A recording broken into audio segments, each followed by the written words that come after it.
이 시간 우리에게 주시는 하나님의 말씀은 에베소서 6장 12절 한 절 말씀입니다. 신약성경 316페이지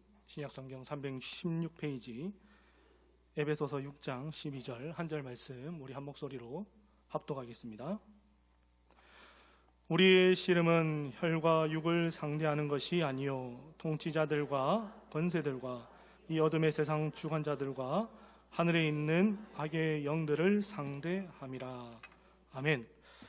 남자가 군대를 가게 되면 전투에 대한 훈련도 받지만 정신 교육이라는 것도 받는 것을 볼 수가 있습니다. 정신교육에서 늘 빠지지 않는 주제가 무엇인가 하니 그것은 바로 우리의 주적은 누구인가라는 것입니다. 저는 대한민국 육군을 제대하였습니다. 안 믿기십니까? 신의 아들 같습니까? 예, 우리 대한민국 육군의 주적은 누구이겠습니까? 바로 북한군입니다. 군대 가면 귀에 못이 박히도록 듣는 것이 바로 주적에 대한 개념입니다. 그렇다면 우리가 살아가는 현실이 영적 전쟁터라고 하는데 성도의 주적은 누구이겠습니까? 오늘 성경이 우리에게 이렇게 말씀하는데 오늘 본문 말씀 다시 한번 읽어보겠습니다. 시작.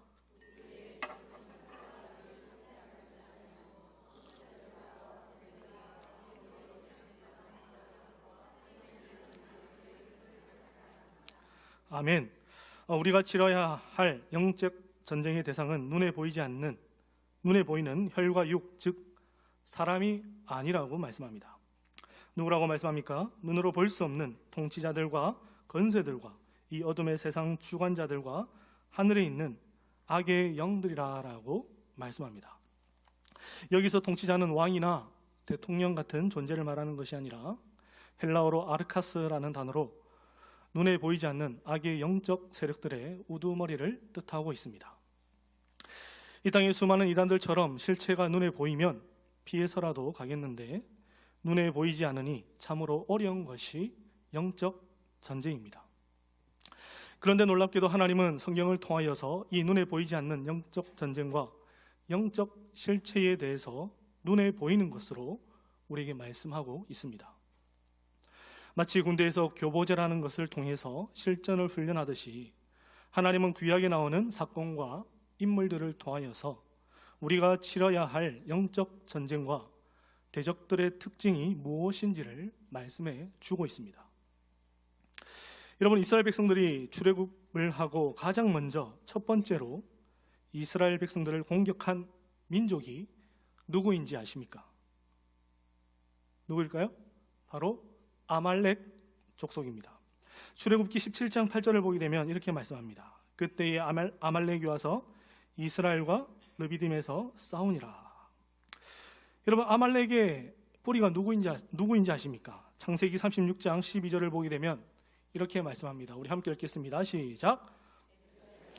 엘리바스의 첩 딘나는 아말렉을 엘리바스에게 낳았으니. 아말렉의 족속의 뿌리가 누구입니까? 에서라고 말씀하고 있습니다. 그렇다면 출애굽한 이스라엘 백성들의 뿌리는 누구입니까? 야곱입니다. 여러분, 에서와 형제가 어떠한 관계입니까?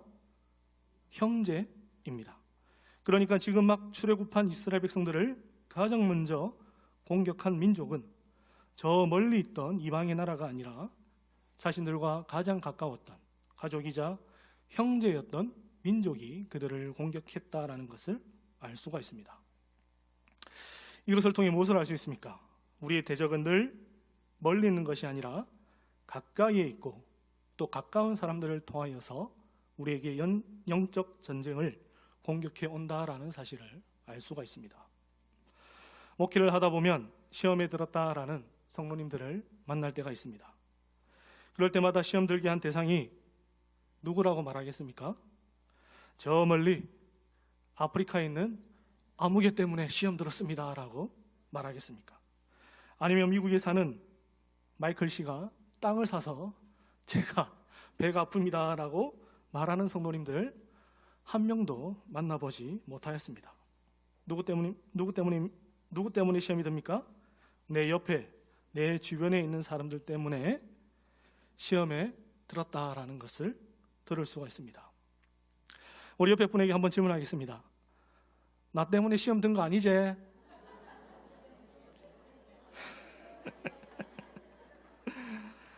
사단은 대부분 가까운 사람들을 통하여서 그 사람이 사단이라는 것이 아니라 사단은 대부분 가까운 사람을 통하여서 우리를 시험한다라는 것을 알 수가 있습니다.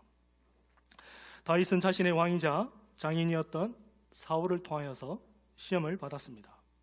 한나는 가장 가까웠던 브니나를 통해서 시험을 받았고, 요셉은 자신의 형들을 통하여서 시험을 받았다라는 것을 볼 수가 있습니다. 그렇다면 사단의 공격에는 어떠한 특징이 있을까요? 오늘은 아말렉의 공격 특징 두 가지를 통하여서 사단의 전략이 무엇인지를 밝혀보도록 하겠습니다. 첫째, 사단의 공격은 뒤에 떨어져 따르던 자들을 공격했다라는 것을 알 수가 있습니다. 우리 신명기 25장 17절과 18절 말씀 함께 읽겠습니다. 시작.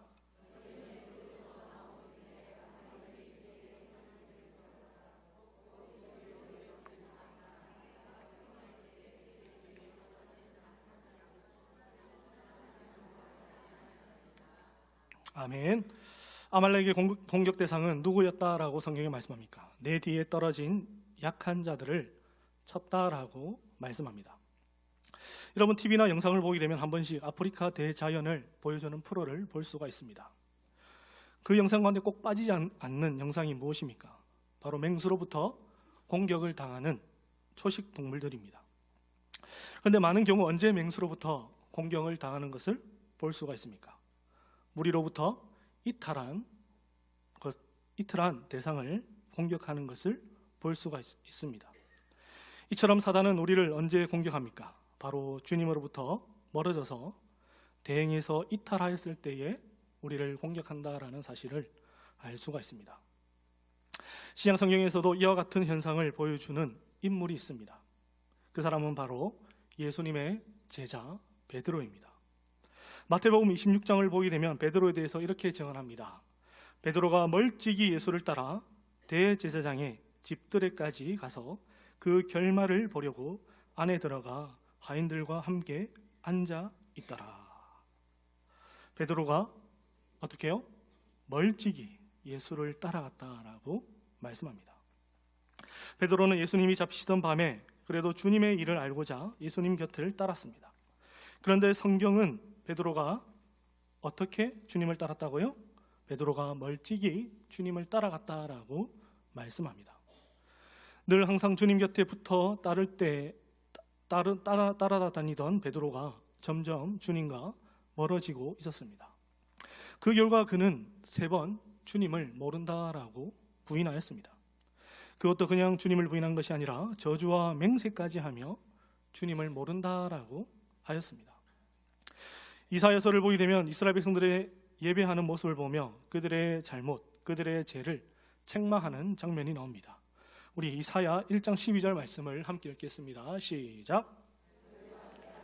보이러 오니 이것을 누가 너에게 요구하였느냐? 내 마당만 밟을 뿐이니라. 아멘. 여러분, 이사야 선지자가 무엇이라고 그들의 잘못을, 그들의 죄를 책망합니까? 하나님을 예배하러 성전에 나오는데 하나님을 예배하기 위해서 성전 안까지 들어오지 않고 그냥 얼굴만 비추고 가는 사람들이 있었다라고 말씀합니다. 그러니까 하나님의 임재를 상징하는 성전 안까지 들어오지 않고 마당, 즉 이방인의 뜰에서 잠시 머물다가 예식이 끝나면 집으로 돌아가는 사람들이 있었습니다. 여러분, 성전 안으로 들어오지 않고 마당만 밟고 간다라는 것은 무엇을 의미하겠습니까? 하나님을 가까이 하지 않고 하나님과 거리를 두겠다라는 것입니다. 내 믿음은, 내 신앙은 여기까지니 하나님도 이 선을 넘지 말라라는 것입니다. 요한계시록을 보게 되면 주님께서 교회에게 하시는 말씀들이 나옵니다. 우리 요한계시록 3장 20절 말씀 함께 읽겠습니다. 시작. 볼지어다 내가 문 밖에 서서 두드리노니 누구든지 내 음성을 듣고 문을 열면 내가 그에게로 들어가 그와 더불어 먹고 그는 나와 더불어 먹으리라. 아멘. 우리가 너무나도 익히 들어오고 잘 아는 말씀입니다. 그런데 이 말씀은 사실 불신자에게 하신 말씀이 아니라 주님을 믿는 주님의 그리스도의 몸된 교회에게 하시는 말씀입니다. 소아시아 7교회 중에 하나인 라오디게아 교회에게 주시는 말씀입니다. 성경에서 라오디게아 교회의 영적 상태에 대해서 무엇이라 말씀합니까? 차지도 않고 뜨겁지도 않은 아주 미지근한 상태라고 말씀합니다. 앞에서의 표현을 빌리자면 그들 또한 주님과 좀 멀찍이 떨어져서 마당만 밟던 자들이었습니다. 주님이 그런 성도들을 책망하시며 제발 마음의 문을 열고 나와 함께 깊은 교제를 나누며 나와 함께 먹자라고 말씀합니다. 여러분, 어떤 사람과 밥을 먹습니까? 사랑하는 사람과 더 친밀감을 누리기 위해서 그 식탁 교제를 통하여서 사랑하는 사람과 더욱더 가까워지며 친밀함을 누릴 수 있다라는 것을 우리는 너무나도 잘 알고 있습니다. 우리 주님도 마찬가지입니다. 주님이 우리를 식탁에 초대하시는 이유는 바로 우리가 주님과 더 가까워지도록, 주님과 함께 더 친밀해지도록 그분의 식탁에 초대하신다라고 말씀합니다. 요한복음 15장 4절을 보게 되면 주님께서 이렇게 말씀합니다. 내 안에 거하라, 나도 너희 안에 거하리라. 가지가 포도나무에 붙어 있지 아니하면 스스로 열매를 맺을 수 없음같이 너희도 내 안에 있지 아니하면 그러하리라. 주님이 우리에게 가장 먼저 요구하시는 것이 무엇입니까? 열매를 맺는 것이 아니라 내 안에 거하라, 나에게 딱 붙어 있으라고 말씀합니다. 사랑하는 성도 여러분, 어떤 가지에 열매가 맺힙니까? 나무에 붙어 있는 가지에 열매가 맺힙니다. 우리의 신앙도 마찬가지입니다. 우리가 주님께 온전히 붙어 있을 때에 우리는 풍성한 열매를 맺을 수 있습니다. 두 번째, 아말렉의 공격이 지닌 두 번째 특징은 이스라엘 백성들이 불평하고 원망할 때에 그들을 공격했다라는 것입니다. 우리가 오늘 읽지 않았지만 성경을 보게 되면 그때의 아말렉이 와서 이스라엘과 르비딤에서 싸우니라라고 기록되어져 있습니다. 그렇다면 그때가 언제입니까? 우리 출애굽기 17장 3절 말씀 함께 읽겠습니다. 시작. 그들이 모세에게 대하여 원망하여 이르되 당신이 어찌하여 우리를 애굽에서 인도해 내어서 우리와 우리 자녀와 우리 가축이 목말라 죽게 하느냐. 여러분, 아말렉이 언제 공격했다라고 말씀합니까? 그들이 원망과 불평할 때 그들을 공격했다라고 말씀합니다. 참으로 놀랍게도 사단은 우리를 언제 공격해야 할지 귀신같이 알고 있습니다. 우리가 하나님을 가까이 할 때는 우리를 공격하지를 않습니다. 하지만 우리가 하나님과 멀어지고 우리 안에 원망과 불평의 말들이 나오기 시작할 때에 어느새 우리 바로 옆에는 사단이 있다라는 것을 잊지 말아야 합니다. 그리고 와서 별말도 하지 않습니다. 뭐라 말할까요? 맞지? 그래, 네 말이 맞다. 이 말만 딱 할 뿐입니다. 자신의 불평과 원망을 합리화시킵니다. 그래서 사도 바울이 우리에게 무엇이라 권면합니까? 데살로니가 전서 5장 16절에서 18절 말씀 함께 읽겠습니다. 시작. 항상 기뻐하라, 쉬지 말고 기도하라, 범사에 감사하라. 이것이 그리스도 예수 안에서 너희를 향하신 하나님의 뜻이니라. 아멘. 하나님의 뜻이 무엇입니까? 항상 기뻐하고 쉬지 말고 기도하며 범사에 모든 일에 감사하라라고 말씀합니다. 왜 그렇습니까? 이것이 예수 그리스도 안에 있는 우리를 향한 하나님의 뜻이시기 때문입니다. 여러분, 그렇다면 왜 하나님은 우리에게 이와 같은 명령을 하셨을까요? 우리가 좋을 때나 나쁠 때나 항상 기뻐하고 모든 상황 가운데 주의 뜻을 구하며 모든 일 가운데 감사가 넘칠 때에 사단은 우리를 공격할 수가 없기 때문입니다. 언제 우리에게 원망과 불평이 올라오기 시작합니까? 바로 하나님의 은혜를 잊을 때에, 하나님의 은혜를 망각할 때에, 하나님의 은혜를 은혜로 여기지 않을 때에 우리 안에 원망과 불평이 찾아온다라고 성경이 말씀합니다. 우리 읽었던 출애굽기 17장 3절 말씀 우리 다시 한번 더 읽어보겠습니다. 시작. 거기서 백성이 목이 말라 물을 찾으매 그들이 모세에게 대하여 원망하여 이르되 당신이 어찌하여 우리를 애굽에서 인도해 내어서 우리와 우리 자녀와 우리 가축이 목말라 죽게 하느냐. 여러분, 이들도, 이스라엘 백성들도 알고 있었습니다. 무엇을 알고 있었습니까? 하나님의 은혜로, 우리의 힘으로 이 자리에 나온 것이 아니라 하나님의 은혜로 지금 출애굽했다라는 사실을 그들도 분명히 알고 있었습니다. 그러니 무엇이라 말합니까? 당신이 어찌하여 우리를 애굽에서 인도해 내어서라고 말합니다. 우리의 힘으로 애굽에서 나온 것이 아닙니다. 하나님의 크신 권능과 하나님의 은혜로 우리는 출애굽하였습니다. 그런데 그들 앞에 있는 작은 불편함 때문에 그들이 보았고 그들이 누렸던 구원의 감격, 구원의 은혜는 사라지고 말았습니다. 안타까운 것은 이 모습이 비단 광야의 이스라엘 백성들만의 이야기가 아니라는 사실입니다.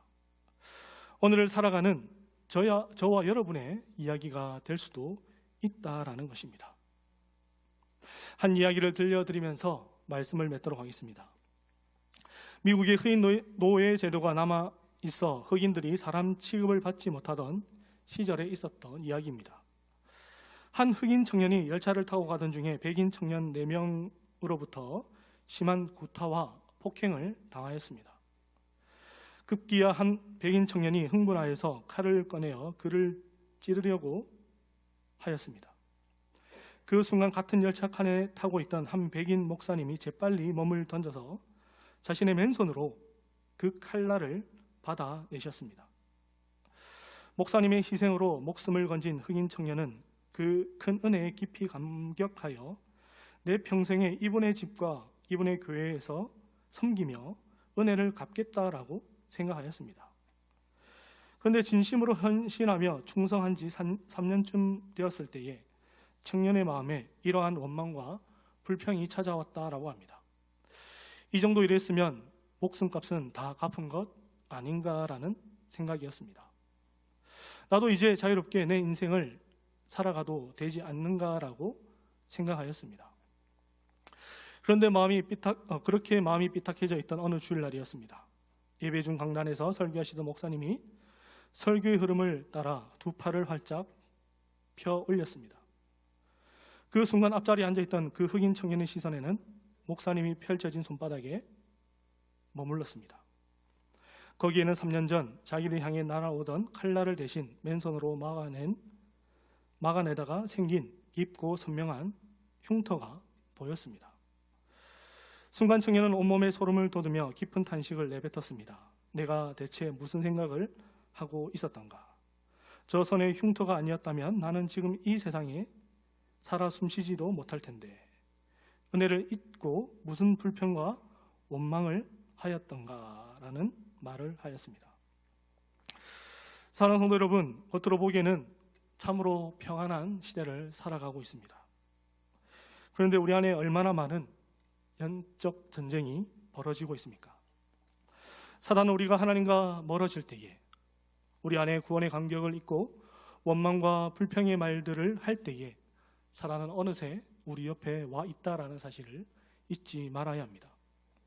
이번 한 주도 항상 기뻐하시고 모든 일에 기도하여서 주의 뜻을 구하며 모든 일에 감사하여 늘 언제나 주님과 함께하며 주님을 늘 가까이 하여서 늘 언제나 영적 전쟁에서 승리하시는 복된 성도, 복된 교회가 되기를 주님의 이름으로 축복합니다.